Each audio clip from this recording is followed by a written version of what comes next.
बिछ गई सियासी विसार, खेला जा रहा है सियासी खेल, जारी है वार पलटवार। शह और मात के खेल में बनाई जा रही है रणनीति, कौन पड़ेगा किस पर भारी, ये कभी भी सिर्फ हस्तक्षेप.com पर अमलेंदु उपाध्याय के साथ। अगर गलत बोला है तो राहुल गांधी को माफी मांगनी चाहिए, लेकिन नहीं बोला है तो आखिर हंगामा क्यों?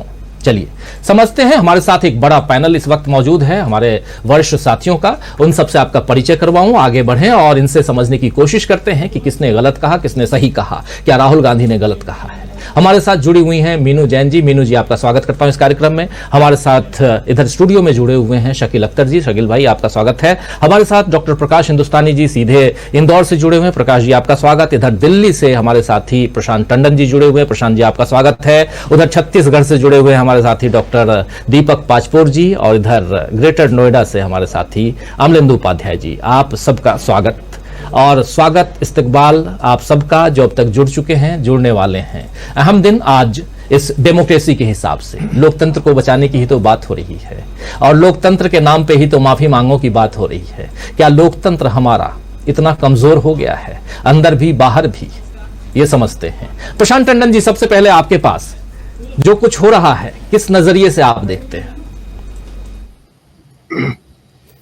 राजीव जी, देखिए, राहुल गांधी पर ये हमला की योजना या उसका माहौल बनाया जा रहा था, और उसके 2-3 बड़े भारी कारण हैं जिस पे मैं आता हूं 1 मिनट में। लेकिन अभी जो प्रोवोकेशन है कि राहुल गांधी ने विदेश में जाकर भारत का अपमान कर दिया वगैरह, तो पहली बात कि उन्होंने कहा माइक बंद कर दिए जाते हैं, और लोकसभा में जो बीजेपी के नेता हैं वो भी यही बात कह रहे हैं। तो स्पीकर को बता देना चाहिए था कि माइक बंद नहीं किए गए, उनकी पूरी स्पीच रिकॉर्ड में है। तो ये स्पीकर को इंटरवीन करना चाहिए था, और अगर वो स्पीच पूरी एक्सपंज हो गई है, लगभग पूरी, इसमें 14 या 19 कितनी जगह काट छाट की गई है, वो स्पीच को एक्सपंज करना माइक बंद करने के बराबर ही है। एक बात। दूसरी बात कि राज्यसभा में कैसे मामला उठ रहा है?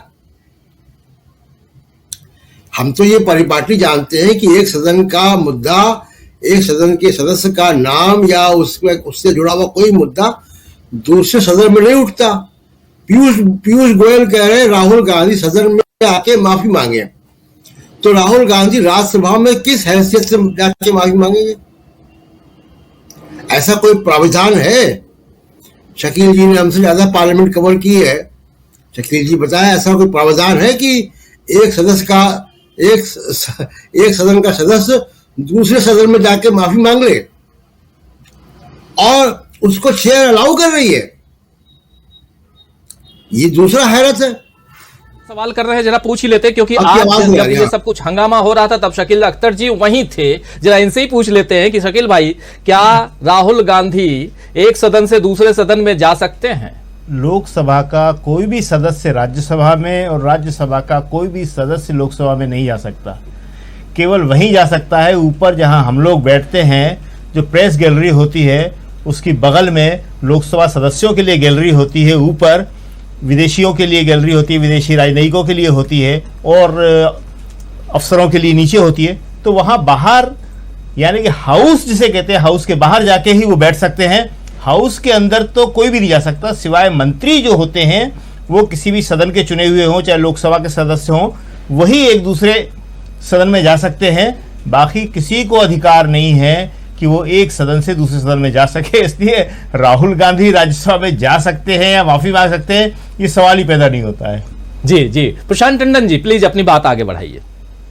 हाँ, तो मैं वही कह रहा था कि मुझे हैरत है कि जो उपसभापति हैं, चेयर पे थे उस वक्त, उन्होंने इसको कैसे सुन लिया और कैसे उनको रोका नहीं, कैसे इंटरवीन नहीं किया पीयूष गोयल को। तो ये बड़ी हैरत की बात है, क्योंकि वो तो बाई प्रोफेशन वकील भी है, कानून संविधान के ज्ञाता भी हैं। तो ये अगर राहुल गांधी ये कह रहे हैं या कोई भी ये कह रहा है कि भारत में लोकतंत्र की हत्या हो रही है, भारत में लोकतांत्रिक जो संस्थाएं हैं वो ठीक से काम नहीं कर रही हैं, उसकी तो मिसाल माननीय जगदीप धनखड़ जी खुद दे रहे हैं। ये कौन सी मर्यादा है कि एक सदन का सदस्य दूसरे सदन में आकर जो है उसको माफी मांगने को कहा जाए और सदन उसको कार्रवाई कर हिस्सा बना दे। आगे आने वाले पीठासीन अधिकारी, आगे आने वाले सदस्य इसको देखेंगे कि ये कैसी परंपराएं बनी है। एक बात। दूसरी बात की देखिए, ये परिपाटी विदेश में जाकर राजनीतिक मसलों पर, घरेलू राजनीति पर बात करने की जो बुनियाद है, परंपरा है, इसको नरेंद्र मोदी ने डाला है। मुझे नहीं याद है राजीव जी, और आप भी कई प्रधानमंत्रियों के साथ आप भी विदेशों में गए हैं, कभी भी जब तक कि प्रेस कॉन्फ्रेंस में सवाल न पूछा जाए, जब तक कि ऐसा कोई एनआरआईज के साथ कोई गैदरिंग ना हो बंद कमरे वाली, घरेलू समस्याएं वहां पर नहीं आती थी विदेश दौरों में प्रधानमंत्रियों के, और पब्लिक फोरम पे माइक के सामने तो बिल्कुल भी नहीं। और दूसरा कि पिछली सरकारों की आलोचना, देश की आलोचना कि पिछले जन्म में पाप किए होंगे कि भारत से पैदा हो गए। आप मुझे ध्यान करके बता दीजिए कि किस प्रधानमंत्री ने इसके आसपास भी कुछ कभी कहा हो,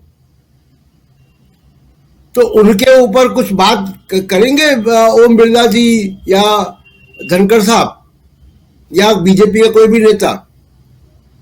और आजकल मतलब we see history in the making, सब कुछ इतिहास में दर्ज हो रहा है। आगे आने वाली नस्लें उसको देखेंगी, पढ़ेंगी कि जब ये आरोप लगाए जा रहे थे तब ये प्रधानमंत्री नरेंद्र मोदी विदेश में जाके क्या कर रहे थे। तो पहली बात तो ये। दूसरी बात ये कि देखिए राजीव जी, हम सब जानते हैं कि इस वक्त बहुत असमान स्थिति से देश होकर गुजर रहा है। ये लोकतंत्र हमको कोई अंग्रेज गिफ्ट में नहीं दे गए थे, ये बड़ी कुर्बानियों से मिला है। ये संविधान, ये दोनों हाउस के सदन, दोनों हाउस, ये लोकतांत्रिक इंस्टीट्यूशंस बहुत कुर्बानियों से मिले। लोगों की जानें गई हैं, लोग जेलों में गए, आंदोलन किए, घर बर्बाद हो गए लोगों के। तो उतनी मुश्किल से मिली जो आजादी है, इतनी मुश्किल से मिला जो लोकतंत्र है, वो लोकतंत्र के ऊपर अगर संकट के बादल हैं तो उसको बचाने के लिए हर सीमा पर जाना चाहिए। क्यों? भारत के साथ जो देश आजाद हुए सेकेंड वर्ल्ड वॉर के बाद, बहुत सारे देशों ने संविधान बनाए। अपने दर्शकों को बता दूं और आप लोगों को भी कि दुनिया में औसत उम्र संविधानों की 17 साल है। 17 साल के अंदर अंदर संविधान कोलैप्स कर जाते हैं, धाराशायी हो जाते हैं। अपने पड़ोस में भी हम देख रहे हैं कि चाहे श्रीलंका हो, चाहे पाकिस्तान हो, चाहे बांग्लादेश हो, चाहे नेपाल हो, संविधान कितनी बार ध्वस्त हुए, निरस्त हुए, नए संविधान बने। भारत का संविधान 75 साल का है, 7 दशक पुराना भारत का संविधान है। तो वो संविधान पे अगर आंच आएगी तो ये कदम क्यों नहीं उठाए जाएंगे। भारत जब गुलाम था तो भारत की आजादी का बड़ा हिस्सा जो है वो विदेशों की धरती से संघर्ष होते थे। सुभाष चंद्र बोस से लेकर तमाम सारे लोग, खुद इनके सावरकर साहब भी इंडिया हाउस में रहते थे लंदन में। तो अगर भारत के ऊपर फिर एक बार वैसा ही खतरा मंडराएगा तो विदेशों में बात क्यों न की जाए, पहली बात। दूसरी बात यह कि देखिए अचानक राहुल गांधी पे हमला क्यों हो रहा है। बस मैं 1 मिनट में बात अपनी खत्म कर रहा हूं राजीव जी। अचानक राहुल गांधी पे हमला क्यों बढ़ रहा है? भारत जोड़ो यात्रा के बाद राहुल गांधी की स्वीकार्यता बहुत बढ़ी है। दूसरी बात, राहुल गांधी 2 चीज पर बराबर से कंसिस्टेंटली हमला कर रहे हैं। एक क्रोनिक कैपिटलिज्म पे, अडानी वगैरह पे, दूसरा आरएसएस पे। मुस्लिम ब्रदरहुड से कंपेयर किया राहुल गांधी ने दूसरी तीसरी बार।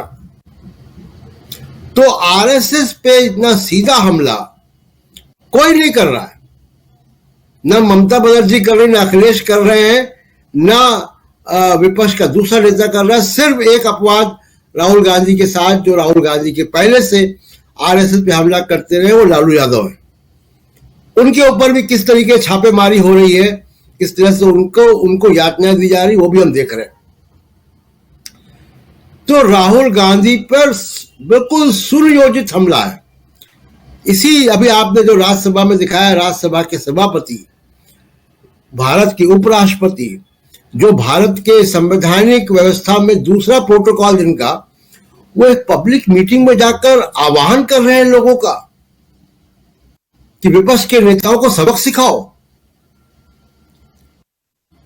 तो बहुत इससे ज्यादा गंभीर स्थिति क्या होगी? और अगर ये गंभीर स्थिति यहां तक आ गई है तो इसकी बात क्यों ना की जाए? तो तिलमिलाहट सारी राहुल गांधी को है और पूरा ताकत इन्होंने राहुल गांधी पर फोकस की है और आगे भी ये बढ़ेंगे। शकील साहब ने लेख लिखा है देशबंधु में कि इंदिरा गांधी की भी सदस्यता जो है वो रद्द की गई थी। ये उसी तरह बढ़ना चाहते हैं और उसी तरह बढ़ेंगे तो इतिहास वैसा ही दोहराया भी जाएगा। राजीव जी। जी जी, बिल्कुल बिल्कुल, उस पर भी आएंगे और खासकर शकील अख्तर जी ने जो बातें लिखी हैं उस पर भी चर्चा हम करेंगे। लेकिन मीनू जैन जी, क्या लगता है ये अदानी पर हमलावर कांग्रेस और विपक्ष, उसका जवाब या उसका काट अगर कहें तो क्या सत्ता पक्ष को मिल गया है? बिछ गई सियासी विसार, खेला जा रहा है सियासी खेल, जारी है वार पलटवार। शह और मात के खेल में बनाई जा रही है रणनीति। कौन पड़ेगा किस पर भारी, ये कभी भी सिर्फ हस्तक्षेप.com पर अमलेंदु उपाध्याय के साथ